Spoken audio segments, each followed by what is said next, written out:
ایٹمی ریاست عوام کے لیے قطعی غیر محفوظ ہے. ہاں خواص جشن منائیں, وہ ان کے بچے, ان کی آل اولاد ثم الحمدللہ بلند مقابر میں محفوظ ہیں, کیونکہ اکثر تو پاکستان میں ہی نہیں ہے, اکثر تو الحمدللہ پاکستان میں ہی نہیں ہے, تو ظاہر ہے کہ وہ محفوظ ہی ہوئے. سوچنا ہے. سوال میرے مہمانوں کے لیے میرا یہ ہوگا کہ کیا ہم سینہ دہر پر ایک بوجھ نہیں؟ میرے ساتھ آج کے اس پینل میں الحمدللہ موجود پاکستان تحریک انصاف سے ڈاکٹر زرقا صاحبہ, پاکستان پیپلز پارٹی سے آیت اللہ درانی صاحب, اور صدیق الفاروق صاحب پاکستان مسلم لیگ نواز کی ترجمانی کے فرائض انجام دیں گے. سب سے پہلے میں جاؤں گا ڈاکٹر زرقا کے پاس. میڈم کیسی ہیں آپ؟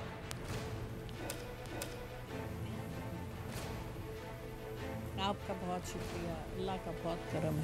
میڈم آپ تو چلیے پی ٹی آئی کی تھیں, اللہ کا کرم آپ پر ہو گیا, اللہ کے کرم کے بعد عمران خان صاحب کی نظر کرم آپ پر پڑ گئی, اس کے بعد تو راوی چینی چین ٹناٹن لکھتا ہے.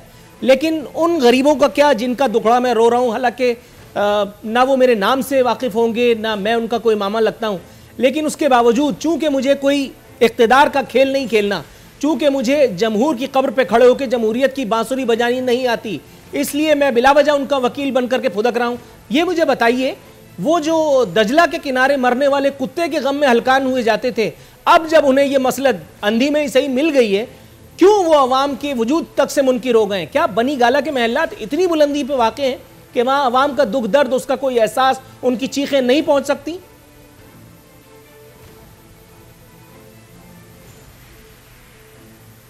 بسم اللہ الرحمن الرحیم. نور العارفین صاحب, آپ کی باتیں ماشاءاللہ آپ بہت بڑے مقرر ہیں, اور آپ کی بڑی زبردست نیریٹو آپ بلڈ کرتے ہیں, اس کے لیے ہمیشہ تالیاں بجانے کو دل کرتا ہے. بات یہ ہے کہ آپ مجھ سے بہتر جانتے ہیں کہ یہ پی ٹی آئی کی حکومت اور عمران خان صاحب وہ پہلے آدمی ہیں جنہوں نے ایک پیراڈائم شفٹ لے کے آیا ہے پرائیورٹیز یعنی ترجیحات میں. اس ملک کی جو پچھلے 40-50 سالوں سے جو ترجیحات چل رہی تھیں وہ یہ تھی, وہی جو عوام اور خواص میں ایک مختلف لا رکھنے کے لیے, جس سے ہماری جان چھڑاتے جان نہیں چھوٹے گی, وقت لگے گا. یہ وہ ملک ہے جس میں جب رانا ثناء اللہ کے انڈر سارا قصور کا کیس ہوا اور وہاں پہ رانا ثناء اللہ کو ہی اس کی انکوائری ٹیم کا ہیڈ بنا دیا گیا, تو تب آپ کہاں تھے؟ تب تو آپ کی مجھے کوئی آواز نہیں آئی.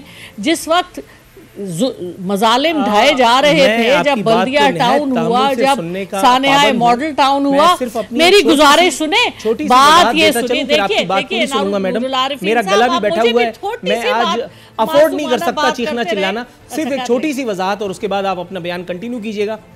آپ جس رانا ثناء اللہ سے مجھے ڈرانے کی ناکام کوشش فرما رہی ہیں, ان کی مونچھوں سے, اس کے تاؤ سے, اس کے پیچ و خم سے ڈرنے والے کوئی اور کسی اور سیارے پہ بستے ہوں گے. میں وہ ہوں جو ایم کیو ایم سے نہیں ڈرا, میں وہ ہوں جو آصف علی زرداری کا نام لے کر کے ان کی سزاؤں کی دعائیں کرتا ہوں, میں وہ ہوں جو میاں نواز شریف کے ساتھ ایسا برتاؤ کرتا تھا اس دور میں جب ان کو امیر المومنین بننے کا خط لاق تھا. رانا ثناء اللہ تو بسکٹ سے زیادہ نہیں ہے میاں نواز شریف کے سامنے. دوسری بات, رانا ثناء اللہ کے خلاف میں نے سیریز آف پروگرامز کی تھی لاسٹ چینل پہ, جس پہ آپ میرے ساتھ مہینے میں 2 مرتبہ کم از کم آیا ہی کرتی تھیں. رانا ثناء اللہ پر اس وقت ماڈل ٹاؤن کے لیے میں نے جو کچھ بھی کیا, میرا خیال ہے آپ بھول گئیں. میڈم یہ تانا کسی اور دن کسی اور کے لیے اٹھا رکھیے گا. اب آپ اپنی جملے کو کنٹینیو کیجئے. ٹھیک ہے. بات یہ ہے کہ جہاں پر سارا آوے کا آوا ہی بگڑا ہو, جہاں دن کو رات اور رات کو دن کہا جائے, وہاں اب مسئلہ یہ ہے نا کہ عمران خان صاحب نے کہا کہ ہم یہ بدلیں گے, ہم اس ملک کو ریاست مدینہ کی کاپی بنائیں گے. تو یہ ایک ویژن ہے, ویژن تک پہنچنے میں وقت لگے گا.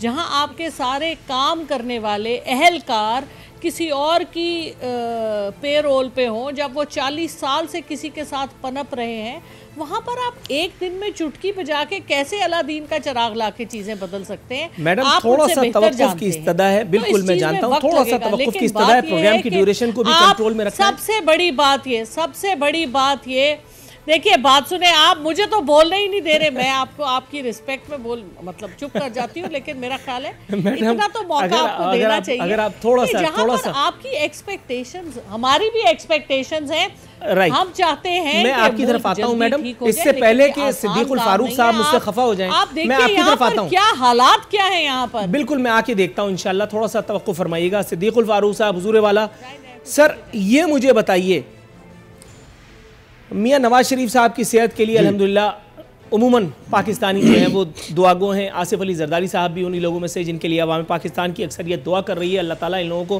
صحت و تندرستی عطا فرمائے، اور ان تمام لوگوں کو بالخصوص جن کا کوئی نام بھی نہیں جانتا، میں عوام کی بات کر رہا ہوں۔ حضور والا، عوام کے لیے سرکاری اسپتال میں لال دوائی بھی نہیں، اور خواص کے لیے ایئر ایمبولنسز کی سہولت جو ہے وہ بہم پہنچائی جاتی ہے، ریاست، حکومتی مشینری سب اس کے لیے کوآپریٹ کرتے ہیں، انٹرنیشنل گارنٹر جو ہیں وہ آ جاتے ہیں ضامن بن کر کے، اور وہ چودھری بن کر کے نکال کر کے دودھ یعنی مکھن میں سے بال کی طرح نکال کر کے لے جاتے ہیں۔ پاکستان کی تاریخ اس بات کی گواہ رہی ہے۔ اللہ جانتا ہے کہ میں میاں نواز شریف کے اس سیلف ایگزائل کی طرف اشارہ نہیں کر رہا جو جنرل مشرف دور میں انہوں نے لیا تھا، جب وہ 10 سال کا ایک ڈاکیومنٹ سائن کر کے گئے تھے، جس کا اعتراف کرتے کرتے بھی انہیں بہت ٹائم لگا۔ میں ایک جنرل نالج کی بات کر رہا ہوں۔ حضور، عوام اس اسلامی جمہوریہ پاکستان میں ہر حکومت کے لیے، یا آپ کی اس حکومت کے لیے جس ایرا میں آپ ہم پر مسلط تھے، کیوں انسگنیفیکنٹ رہے؟ سر عوام ہی تو آپ لوگوں کو لے کر کے آتے رہے۔ بسم اللہ الرحمن الرحیم، بہت شکریہ۔ براہ راست آپ کے سوال کا جواب دیتے ہوئے، یہ جس اپنے انٹرو میں جس ہسپتال کا، پنجاب کا انسٹیٹیوٹ آف کارڈیالوجی کا آپ نے ذکر کیا، اور یہاں راولپنڈی انسٹیٹیوٹ آف کارڈیالوجی ہے، یہ دو دل کے بہترین ہسپتال یہ نواز شریف اور شہباز شریف نے بنائے۔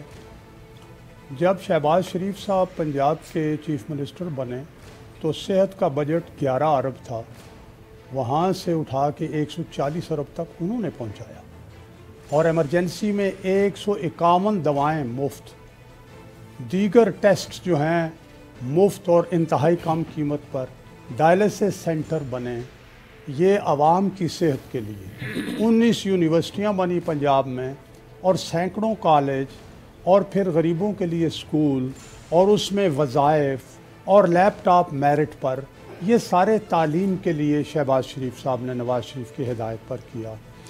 اس طرح سے دیگر معاملے، یہ سارے اسپتال جن میں غریب لوگ ہی جاتے ہیں، عام سرکاری اسپتال، ان سب کو ایئر کنڈیشن کر دیا غریبوں کے لیے۔ آپ یقین کیجئے، میں نے اپنی بچیوں کے 2 دفعہ، 2 میری بیٹیاں ہیں، دونوں کے اپینڈکس کے آپریشن سرکاری اسپتال میں ہولی فیملی میں کرائے۔ خود میں بیمار ہوا یا میری مسز بیمار ہوئی تو راولپنڈی انسٹیٹیوٹ آف کارڈیالوجی میں ہم گئے اور جاتے ہیں، اور لوگوں کو بھی بھیجتے ہیں۔ تو میں یہ عرض کروں گا، بلا شبہ دودھ اور شہد کی نہریں تو نہیں بہہ سکیں اب تک، اور شاید کچھ اور وقت لگے، لیکن اگر یہاں تسلسل سے معاملات چلیں، گورننس ٹھیک ہو، اور جس طرح سے اقدامات خط غربت سے لوگوں کو اوپر اٹھایا گیا نواز شریف اور شہباز شریف کے دور میں، اور جس طرح سے معیشت بہتر ہوئی، انفراسٹرکچر بچھایا گیا، سی پیک سامنے ہوا، دھماکے کر کے ملک کا دفاع مضبوط کیا گیا، یہ ساری چیزیں اگر تسلسل سے جاری رہیں، درمیان میں بار بار کبھی پرویز مشرف آ گیا، کبھی کوئی اور، یہ نہ ہوتا، اب تک ہم بہت آگے چلے گئے ہوتے۔ رائٹ سر، میں جاؤں گا آیت اللہ درانی صاحب کے پاس۔ ایک جملہ اور میرا سن لے۔ زرقا بہن نے کہا آوے کا آوا بگڑا ہوا ہے، وہ تو ٹھیک کر رہے ہیں، پیراڈائم شفٹ کی انہوں نے بات کی، تو میں ان سے درخواست کروں گا کہ جو ٹیم عمران خان صاحب نے بنائی، ادھر ادھر سے لے کے بھانمتی کا کنبہ جو جوڑا، اپنی پارٹی کے کتنے لوگ ہیں اور ان لوگوں کو خود کیا ہوا۔ رائٹ سے تھوڑا سا توقف کی استدعا میں آیت اللہ درانی صاحب کے پاس جانا چاہتا ہوں۔ آیت اللہ درانی صاحب، سر اس زحمت کے لیے معذرت جو آپ کو انتظار کی صورت میں برداشت کرنی پڑی۔ سر آج ہم اس قائد اعظم کی بات کر رہے ہیں جنہوں نے جب اسلامی جمہوریہ پاکستان کا جب سوچا ہوگا، جب علامہ اقبال نے ان سے یہ خواب شیئر کیا ہوگا، تو ان کے وہم و گمان میں بھی نہ ہوگا کہ ایک ایسی اسلامی ریاست کے لیے یہ صحیح وہ کر رہے ہیں کہ جہاں کتوں کو جو ہے وہ ہوائی جہازوں میں گھومنا نصیب ہوگا اور عوام کی حیثیت اللہ معاف کرے کتوں سے بدتر ہوگی۔ قائد نے کبھی بھی نہ سوچا ہوگا کہ خود قائد عوام کا نام لے لے کر کے، محترم جناب ذوالفقار علی بھٹو صاحب مرحوم کا نام لے لے کر کے قائد اعظم پر تہمت باندھی جائے گی۔ انہوں نے کبھی بھی نہ سوچا ہوگا کہ یہاں عوام مر رہے ہیں اور کتوں کے حقوق کا خیال رکھنے والے جو ہے وہ ٹویٹ داغ رہے ہیں۔ میں آصف علی زرداری صاحب کی دختروں کی بات کر رہا ہوں۔ حضور والا عوام سے ووٹ لیتے ہیں، کتوں کی فکر میں ہلکان ہو رہے ہیں۔ عوام کو اگر کتوں جتنا بھی وقت دیا ہوتا تو کم از کم آج معاملات وہ تو نہ ہوتے جو میں اس وقت بیٹھ کر کے بیان کر رہا ہوں، کیونکہ میں کسی اور ریاست کی بات تو نہیں کر رہا۔ آپ بھی کم از کم کسی نہ کسی حد تک واقف تو ہیں اس ایک سرزمین سے جس کا نام پاکستان ہے۔ بسم اللہ الرحمن الرحیم۔ جب ایک ریاست کے متعلق آپ گفتگو کرتے ہیں اور آپ ریاست کے خلیفے کی حیثیت سے اس دنیا میں اپنے وجود کو رکھتے ہیں، چاہے چھوٹا خلیفہ ہو یا بڑا والا، تو اس میں صرف انسانوں کی بات نہیں ہے، حیوانات، نباتات، جمادات، پورا ایکو سسٹم پر آپ کو توجہ کی ضرورت پڑتی ہے، اور آپ کا توجہ ہوگا تب تو آپ اشرف المخلوقات کے نام سے پہچان آپ کی ہوگی اور آپ خلیفہ وقت ہوں گے، چاہے آپ کا کوئی بھی۔ جیسے اس وقت آپ کے پاس ادارہ ہے تو آپ کو ادارے میں بہت سارے موضوعات پر آپ کا تشنہ لبی اور گشنہ شکمی ہم سمجھتے ہیں کہ آپ جس کو ادا کر رہے ہیں۔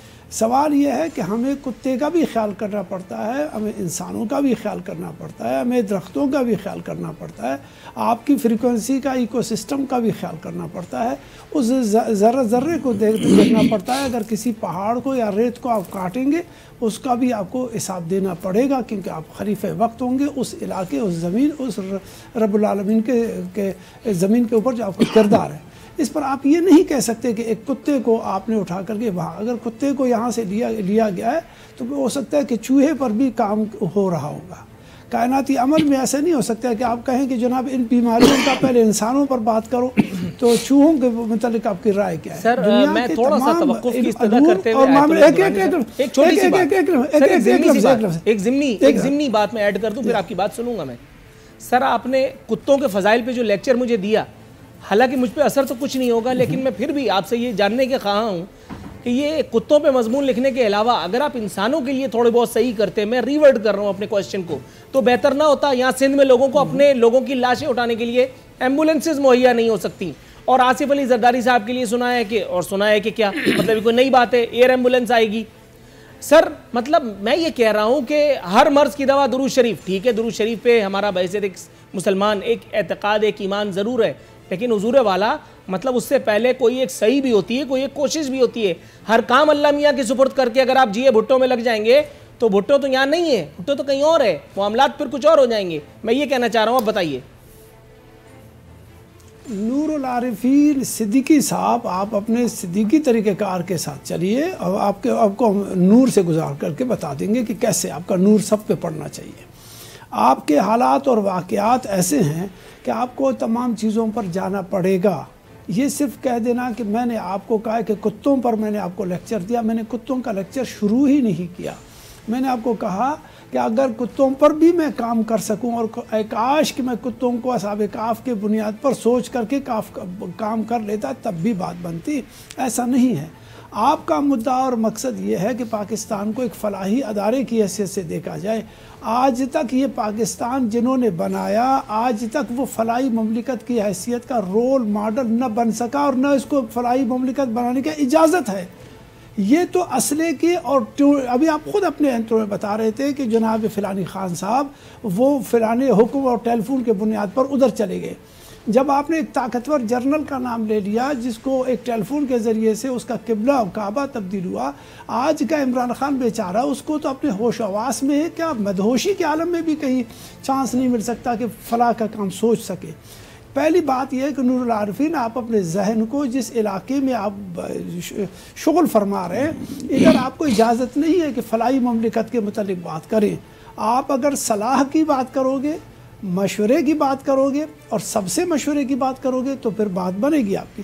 آپ کو تو خیرات اور صدقات اور تحفہ تحائف میں یہ ملک دیا گیا ہے، اس لیے نہیں دیا گیا کہ آپ اس میں سے فلاح انسانیت پر کام کریں۔ نہیں سر، معذرت کے ساتھ میں بہت ایک لفظ ہے نا، ایک عارفین صدیقی صاحب، جب قائد اعظم صاحب کو یہ جگہ دیا گیا، اس کے بعد جنہوں نے مقبوضہ بنا کر کے اس کو پیش کیا، انہوں نے چین، روس، امریکہ، افغانستان یا اس کے بیچ میں آ کر کے گریجن کا علاقہ بنایا. سر چاول ہی بنائی تاکہ روس پر بھی حملہ آوری ہو، چین پر بھی حملہ آوری ہو، ایران پر بھی ہو اور عربوں کے ساتھ. میرا تجربہ آپ سے بہت کم ہے، میں آپ کو روشنی نہیں دکھا سکتا، لیکن یہ جو آپ نے کہا ہے نا اس سے مجھے کچھ ایسا امپریشن ہوا کہ جیسے کسی نے پلیٹ میں رکھ کر کے یہ آزادی ہمیں دی. حضور والا ایسا نہیں ہے. جب کوئی بات کی جاتی ہے تو آپ نے دیا، تو آپ کو کس نے دیا؟ آپ کیوں اس طرح نہ کہیں؟ آپ کو تاریخ کا پتہ ہے کہ جب یہ پاکستان بن رہا تھا تو وہاں امریکہ میں بیٹھ کر کے ٹرومین جو پریزیڈنٹ تھے، ٹرومین اور تاج برطانیہ، انہوں نے بیٹھ کر کے. تو یعنی آپ آج نیشنل ٹیلی ویژن پہ یوم قائد کے دن بیٹھ کے یہ پروپوز کر رہے ہیں کہ اب ہم حضرت قائد اعظم محمد علی جناح کی خدا نخواستہ تصاویر اتار کر کے ٹرو مین لعنت اللہ علیہ کی تصویریں لگا لیں؟ آپ ان کو اپنا قائد ملت، قائد فلانا، قائد ڈمکانا مانتے ہیں؟ ٹرو مین نے تو حضور ہماری بحث کہیں اور جا رہی ہے. حضور تھوڑا سا توقع فرمائیے گا، تھوڑا سا توقع فرمائیے گا. ہم میرا خیال ہے کہ موضوع سے ہٹ گئے. ایک لفظ سنیے، نور العارفین ایک لفظ سنیے. ٹرومین جب میرے پاکستان کے متعلق اس کا ڈیسیجن آ رہا تھا تو اسی گھنٹے میں یہودی سے جو ملا تھے، استغفر اللہ ربی من کل ذنب، بیٹھ کر کے اسرائیل بنوا رہے تھے. تھوڑا سا اسرائیل بائبل نہیں ہے. ٹو بی ویری آنیسٹ، آج کے اس ایک دن پہ نیشنل ٹیلی ویژن پہ یہ جملہ نہایت قابل اعتراض ہے. قائد اعظم محمد علی جناح میں نہیں بائے کر سکتا. To be very honest sir, I simply reject it. I simply reject this ideology. Extremely very sorry sir. سر تھوڑا سا توقف. میڈم تھوڑا سا آپ اپنے بلڈ پریشر کو کنٹرول کیجئے. آیت اللہ دورانی صاحب حضور تھوڑا سا توقف اگر آپ فرمائیں. آیت اللہ دورانی صاحب سر تھوڑا سا تحمل. اللہ سے معافی مانگ رہی ہوں، یہ کیا آپ نے تماشا کھڑا کیا؟ میڈم تھوڑا سا اگر آپ تحمل، میں تو پریشان ہو گئی ہوں ان کی باتیں سن کے. میڈم تھوڑا سا اگر آپ تحمل فرمائیں تو میں کیسے آپ یعنی کہ میری بات سنیے. میڈم یہ بات جنہوں نے پاکستان کے لیے سب کچھ کیا، آپ آج انہی کی یوم ولادت پہ ان کو رد کر رہے ہیں. میڈم تھوڑا سا توقف. آپ کے ازلی آپ کے باپ ہیں ان کے. میڈم ہم گفتگو سے ہٹ گئے، تھوڑا سا میرے ساتھ تعاون کیجئے. میڈم میرا گلا اس لائق نہیں ہے کہ میں چیخ سکوں. تھوڑا سا تحمل. 1947 میں جنہوں نے پاکستان کی مخالفت کی تھی، آپ نہ بولیں، میرا دل پھٹ رہا ہے. میڈم تھوڑا سا توقف اگر آپ فرمائیں تو ہم گفتگو کو آگے بڑھائیں. یہ وہی لوگ ہیں جنہوں نے 1947 میں پاکستان کی مخالفت کی تھی. میڈم تھوڑا سا تحمل کی درخواست ہے. میں تھوڑا سا میڈم میں التجا کر رہا ہوں آپ سے، میرے گلے کا کچھ تو خیال کیجیے، میں چلا نہیں پا رہا. تھوڑا سا توقف فرمائیے. آیت اللہ دورانی صاحب سیٹ بیلٹ باندھیے. حضور والا میں آپ کی طرف آتا ہوں. ڈاکٹر زرقا، بحث تھوڑا سا ادھر ادھر ہو گئی، ہم اپنے موضوع پر واپس آتے ہیں. پلیز آپ ذرا تھوڑا سا تحمل سے کام لیجئے. میڈم یہ مجھے بتائیے، عوام کی جان و مال، ان کی صحت و زندگی، ان کی عزت و آبرو کا تحفظ مسلم ریاستوں میں یا غیر مسلم ریاستوں میں بھی حکومتوں کی، ریاستوں کی ذمہ داری ہوا کرتی ہے. میں آپ سے یہ جاننے کا تمنائی ہوں میڈم، PIC کے قتال میں، سانحہ ساہیوال میں ہونے والے قتال میں عمران خان صاحب کا رول کیا سامنے آیا محض خاموش تماشائی کے؟ جب یہ آگ لگ رہی تھی تو خان صاحب خاموش تھے، ایک ٹویٹ داغا اور اس کے بعد عین غین، اور اس کے بعد جب یہ سارا معاملہ ابھی ادھر ادھر بھی نہیں ہوا تھا، خان صاحب کا ایک ٹویٹ آتا ہے، بلکہ ایک بیان آتا ہے، اور وہ کہتے ہیں کہ بزدار صاحب کی دانشمندی نے معاملے کو پھیلنے سے روکا. میں یہ جاننے کا خواہاں ہوں میڈم کہ جس مچان پر آج کل عمران خان صاحب کا وزیر اعظم بننے کے بعد قیام ہے، وہاں سے دنیا کیسی نظر آتی ہے؟ وہاں تک پہنچنے کا راستہ اگر آپ مجھے بتائیں تو میں بھی کم از کم یہ جاننا چاہتا ہوں. یہ جاننے کی حسرت میرے دل میں پنپتی ہے کہ جس جگہ سے میں عوام کو محض بھوکا، ننگا، مفلس زدہ، افلاس میں مبتلا، معاشی مسائل سے جوجھتا دیکھ رہا ہوں، خان صاحب کو وہ کیوں نظر نہیں آتا؟ تھوڑا سا توقف کی استدعا ہے. بریک پر جاؤں گا اور پھر ڈائریکٹ آپ کی طرف زرقا، پھر آپ سے جواب جانیں گے. ناظرین ایک چھوٹا سا کمرشل بریک.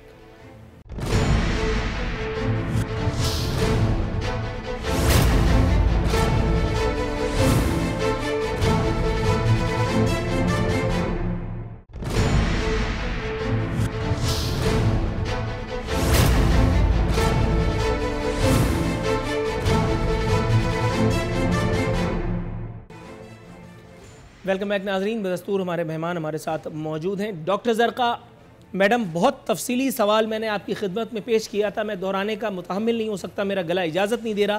سوال آپ سن چکی، اگر جواب عنایت کریں تو میں مشکور ہوں گا. جی بالکل.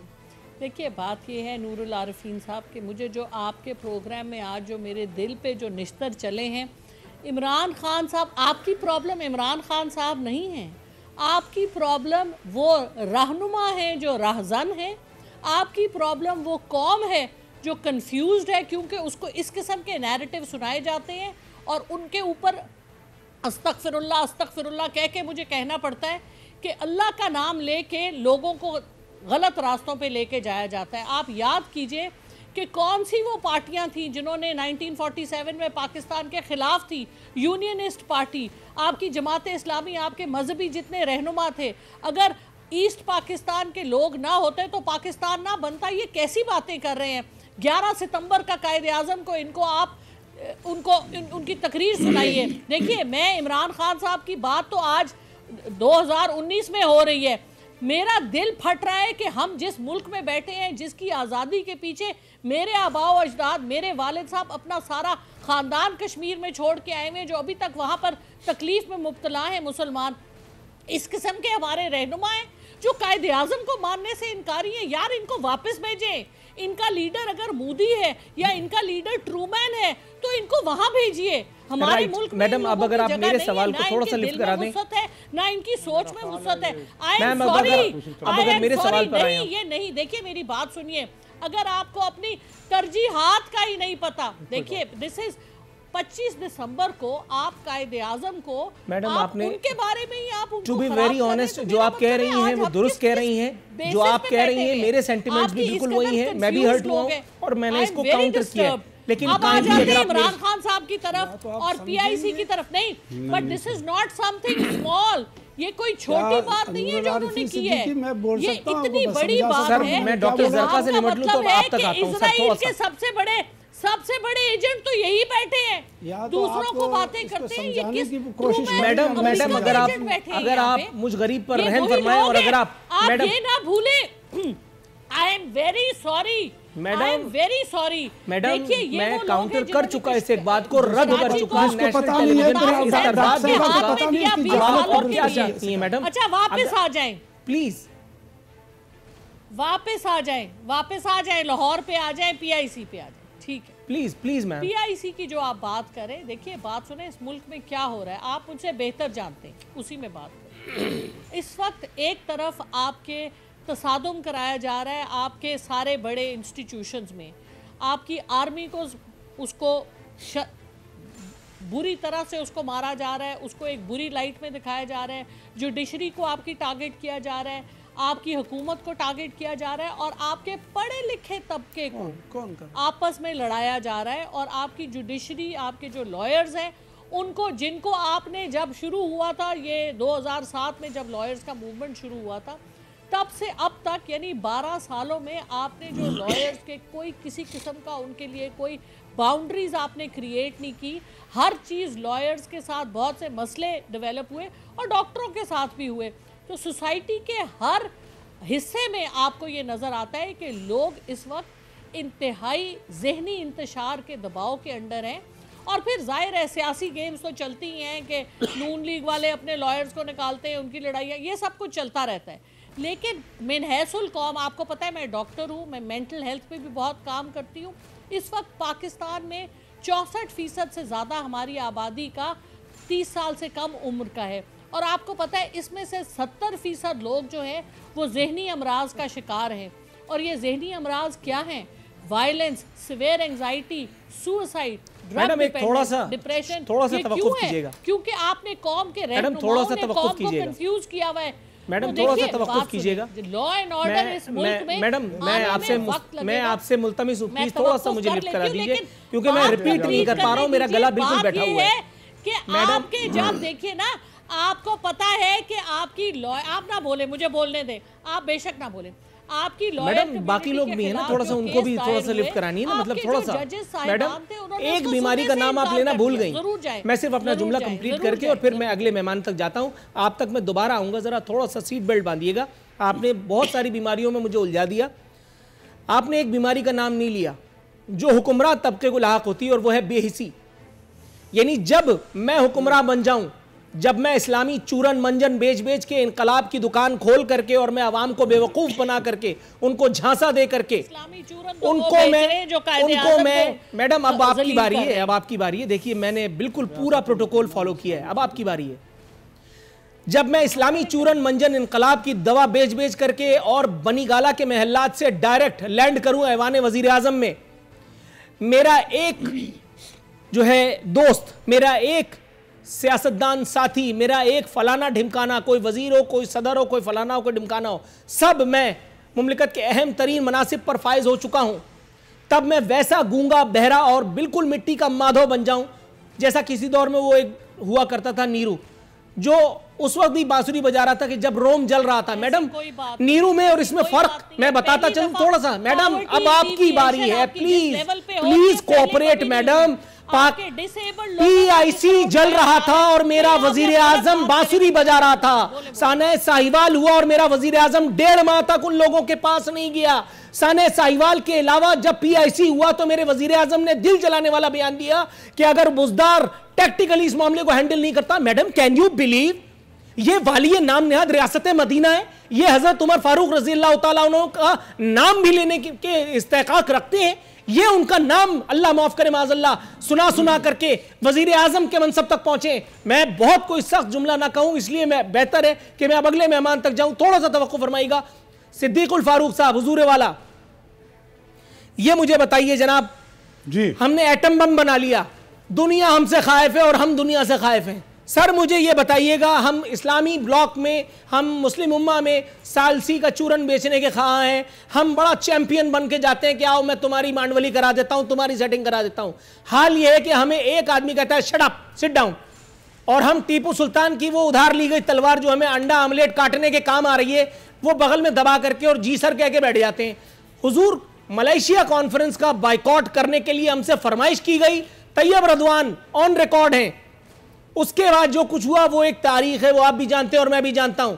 حضور کہاں گئی وہ غیرت بریگیڈ جو جب اپوزیشن میں تھی تو نون لیگ کو اور پاکستان پیپلز پارٹی کو غیرت اور حمیت کے اسباق پڑھایا کرتی تھی، اور آج آپ اپوزیشن میں تو آپ وہی اسباق ان کو پڑھانے کے لیے چکر میں. جی میں عرض کروں گا براہ راست جواب. پہلے آپ اپنے گھر میں اتفاق پیدا کریں، اس سے آپ کی ایک ساکھ بنے گی، کریڈیبلٹی بنے گی کہ اس آدمی نے اپنا گھر درست کر لیا ہے، اب یہ دوسرے پڑوسی اور اپنے بھائیوں کے گھر بھی درست کر سکتا ہے. جب اپنے گھر میں آپ ہاتھ ملانے کے لیے اپوزیشن سے روادار نہ ہوں اور ایاک نعبد و ایاک نستعین سے تقریر شروع کریں اور اس کے بعد الزامات اور جھوٹ بولنے کا کام کریں، اور یہ جو ابھی کوالالمپور کے حوالے سے جو کردار ادا کیا گیا اور جن لوگوں کے آپ ڈرائیور بنیں وہ کشمیر پر آپ کو سپورٹ نہ کریں، جو کشمیر پر آپ کو سپورٹ کریں ان کو جھنڈی دکھا دیں، تو بین الاقوامی سطح پر آپ کی ثالثی کو کون مانے گا؟ تو یہ کھلا تضاد ہے. دوسری بات، ابھی میری بہن نے کہا جی آرمی سے تصادم اور فلاں. عمران خان کے گزشتہ 22 سال کے بیانات آرمی اور اسٹیبلشمنٹ کے حوالے سے نور العارفین صاحب کسی دن اپنے پروگرام میں رکھیں. انڈیا میں بیٹھ کے انہوں نے پاکستان آرمی کے بارے میں کیا کہا؟ اسٹیبلشمنٹ، انہوں نے کہا اسٹیبلشمنٹ پاکستان آرمی، انہوں نے کہا وہ اپنے کتوں کو سامنے لاتی ہے، یہ باتیں انہوں نے کی. پھر اس کے بعد ابھی آپ دیکھ لیجئے گا کہ انہوں نے، میں نے جیسے کہا تھا کہ انہوں نے کیا کیا.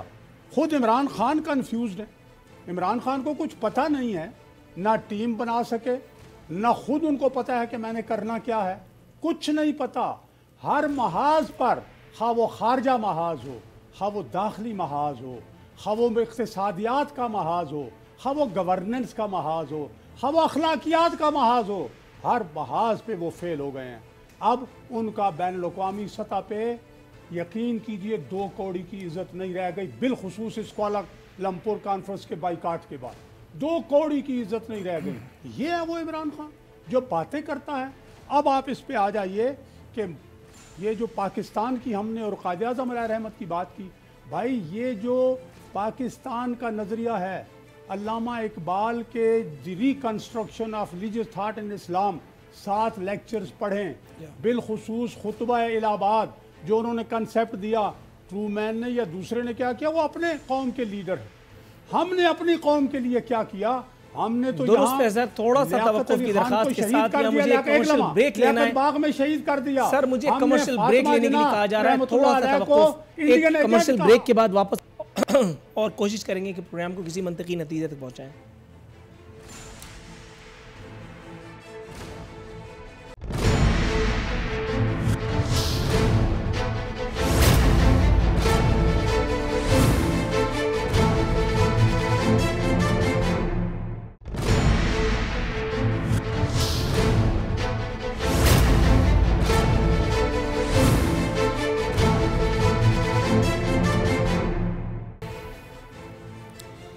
ویلکم بیک ناظرین. بدستور ہمارے مہمان ہمارے ساتھ موجود ہیں. اسٹریٹ اوے جاؤں گا پاکستان پیپلز پارٹی کے پاس. آیت اللہ درانی صاحب، حضور والا، یہ مجھے بتائیے گا، عوام کی جان و مال، عوام سے ہم آگے بڑھتے ہیں، خواص کا جان و مال محفوظ ہے، چلو ٹھیک ہے، اوکے آگے بڑھتے ہیں. سر یہاں آصف علی زرداری صاحب کے علاج کے لیے ایک باقاعدہ کیمپین لانچ کی گئی، جس طرح میاں نواز شریف صاحب کے علاج کے لیے کی گئی تھی ان کی جماعت کی جانب سے، اور اس کے بعد اللہ رب العزت نے ثم الحمدللہ فضل فرمایا اور اب آصف علی زرداری صاحب اپنے علاج کے لیے جو ہے وہ ضمانت پر رہا ہو چکے ہیں. اب راوی چین ہی چین لکھتا ہے حضور والا. 27 دسمبر کی برسی بھی ہے، نیب کو انہوں نے تڑی بھی لگا دی ہے. بلاول بھٹو صاحب نے انہوں نے کہا کہ میں گرفتار ہو کر زیادہ خطرناک ہوں گا. حضور خطرناک تو ود آل ڈیو رسپیکٹ، چھوٹا منہ بڑی بات، خطرناک تو ہمارے حکمراں، ہمارے عمرہ طبقہ ہمیشہ سے ہے عوام کے لیے. خطرناک تو وہ ہمیشہ سے ہیں، جب بھی ان کو اقتدار میں آنے کا موقع ملتا ہے وہ عوام کو ہی کاٹ کر کے اور ان کا گوشت کھانے اور ان کا خون پینے کے کام آتے ہیں. اگین میں کہتا ہوں پلیز پارڈن می سیئنگ سو. سر اگر آپ جسٹیفیکیشن کوئی ڈھونڈ لائیں. سوال کیا بن رہا ہے؟ سوال کیا ہے؟ مجھے اس میں ایک سوال باندھ دیں نا، آپ ایک ڈال دیں، اس میں ایک سوال بھی تو ڈال دیں نا. آپ کے سوال کے اندر ایک سوال آ جائے گا تو پھر میں آپ کو جواب دے دوں. میں ریورٹ کر دیتا ہوں اپنے سوال کو، گو کہ اس میں بہت بڑا سوال پنہا تھا. صدیق الفاروق صاحب تک پہنچ گیا، اب تک نہیں پہنچ پایا، میری کوتا علمی رہی ہوگی. حضور والا اپنی خطرناکی کا ذکر فرمایا بلاول بھٹو صاحب نے. سر وہ بہت خطرناک ہے، یہ تو میں بھی مانتا ہوں. سر تھوڑا سا توقف، جب ظاہر راو انوار اتنا خطرناک ہو سکتا ہے تو مطلب آپ سمجھ سکتے ہیں کہ پھر بلاول بھٹو صاحب، آصف علی زرداری صاحب کتنے خطرناک ہو سکتے ہیں. حالانکہ کوئی کمپیریزن کرنا مقصود نہیں ہے، ایسی بے خبری میں یوں سمجھیے کہ میرے منہ سے نکل گیا ہوگا، حالانکہ ایسا نہیں ہے. سر حکمراں طبقہ خطرناک تو ہمیشہ سے رہا ہے، یہ بلاول صاحب کب سے اپنی خطرناکی کے بارے میں جاننے لگے ہیں؟ اگر ہم خطرناک پیپلز پارٹی ہے، بلاول صاحب ہیں، اگر ہم پارلیمنٹ کی طرف ایک نگاہ بھی ڈال دیں گے نا تو بہت ساری چیزیں بسم ہو جائیں گی. خطرناک ہیں، آپ کے 4 ووٹ ہیں اور 40 ووٹ ہیں، ہمارے پاس 40 ووٹ ہیں، آپ کا 4 ووٹ ہیں، 4 ووٹ آگے پیچھے ہوگا تو بلاول بھٹو بہت خطرناک ہو جائیں گے. جمہوریت خطرناک پیرائے پر ہے، اس کو آپ کیوں انکار کرتے ہو کہ میں صرف ہر بات کو آپ کا مان جاؤں اور خطرناک ہونا آپ میرا نہ مانیں؟ ہم خطرناک موڑ پہ آ چکے ہیں. اس وقت پورا مملکت کا جو حکومتی ڈھانچہ ہے وہ خطرناک موڑ پر اپنے آپ کو خود پہنچا چکا ہے. اس لیے ابھی تک بلاول بھٹو نے کسی طرح کسی بھی پوزیشن کو مولانا فضل الرحمان سے لے کر کے نواز شریف صاحب سے لے کر کے اب تک کے کوئی ایسا موو نہیں چلایا، ایک روٹ نہیں چلایا جو آپ کو پارلیمنٹ کے اندر ہم خطرناک صورتحال سے گزار سکتے ہیں. بلاول بھٹو جس وقت آپ بات کرو گے وہ خطرناک موڑ پر پارلیمان کے اندر آپ کو پورے کا پورا حساب کتاب کے ساتھ بیٹھ کے دکھا سکتا ہے. درست ہے. میڈم ایک چھوٹا سا بلکہ بہت اہم سا آرٹیکل ہے، ہم آخر کرنا کیا چاہتے ہیں، اس کا ایک چھوٹا سا اقتباس آپ کی خدمت میں پیش کروں گا. آپ یوں سمجھیے گا، مجھ سے زیادہ محنت مت کرائیے گا، کہیں سوال داغنے کے بعد آپ پھر مجھ سے کہیں کہ اس میں سوال کہاں تھا. لکھا ہے عمران خان بھی غلط فہمی کا شکار ہیں، ان کو یہ حقیقتیں نظر نہیں آ رہی، جتنی جلدی یہ حقیقتیں جان لیں گے ان کے لیے اتنا ہی بہتر ہوگا، ورنہ دوسری صورت میں ہواؤں کا رخ بدلتے دیر نہیں لگتی، بس چیف الیکشن کمشنر کا فیصلہ ہونے کی دیر ہے اور محمود و ایاز دونوں برابر ہو جائیں گے. عمران خان شاید یہ ساری حقیقتیں مان لیں، لیکن اس کے باوجود ایک حقیقت اور بھی ہے، اور وہ یہ کہ معیشت ہماری چل نہیں رہی. معیشتیں چلتی ہیں، معیشت خوف میں نہیں پنپتی، اس کے لیے قانون کی زمین، انصاف کی ہوا اور بے خوفی کی روشنی چاہیے۔ ہم ہر روز اپنے حصے کا سورج، اپنے حصے کی ہوا اور اپنے پاؤں کی مٹی برباد کرتے چلے جا رہے ہیں۔ ہم دلدل میں دھستے چلے جا رہے ہیں۔ ہمارا سفر پاتال کی طرف جاری ہے اور ہم روز اس سفر میں اپنی رفتار بڑھا رہے ہیں۔ مجھے سمجھ نہیں آتی ہم آخر کرنا کیا چاہ رہے ہیں۔ میڈم، یہ کچھ اسی قسم کا سما باندھا ہے جس طرف اشارہ تھا آیت اللہ درانی صاحب کا، ذرا جھٹلائیے۔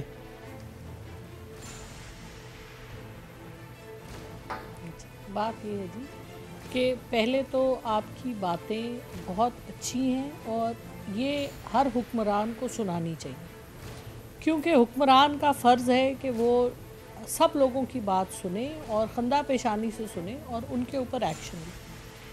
کہاں تک رہی دوسری بات کہ ان کو سنائی نہیں دے رہا یا وہ کچھ کر نہیں رہے، وہ بہت کچھ ہو رہا ہے آپ کو پتہ ہے، لیکن جہاں پر دلدل اس قدر گہری ہو کہ جو دلدل بنانے والے ہیں وہی آپ کے قابض ہیں، وہاں پر کام کیا ہوگا؟ میں اسی لیے رانا ثناء اللہ میرے دل سے بار بار آواز نکلتی ہے، وہ ایک زبردست نمونہ ہے اس ملک کے انصاف کا، اس ملک کے روایات کا، کہ جو چور ہے وہی آگے سے چوکیدار بھی ہے اور وہی اپنے سارے کام کراتا ہے۔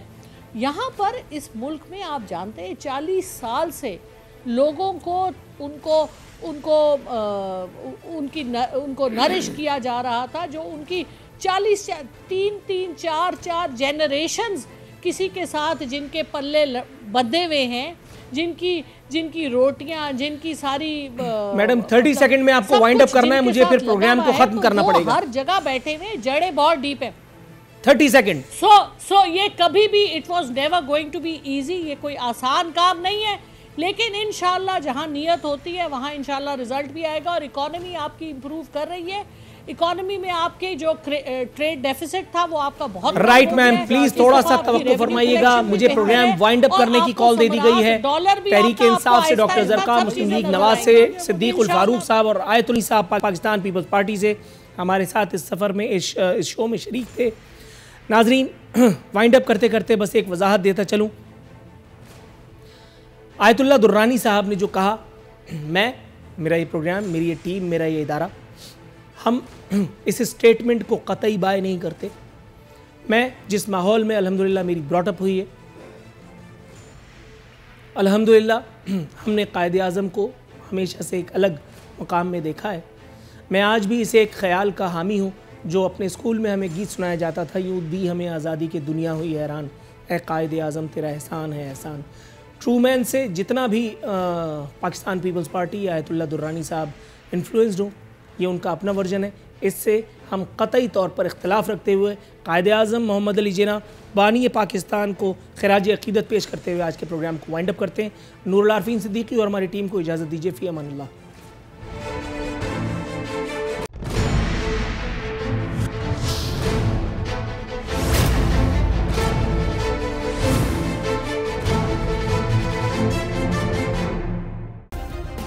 سبسکرائب کریں اور بیل دبائیں تاکہ کوئی خبر رہ نہ جائے۔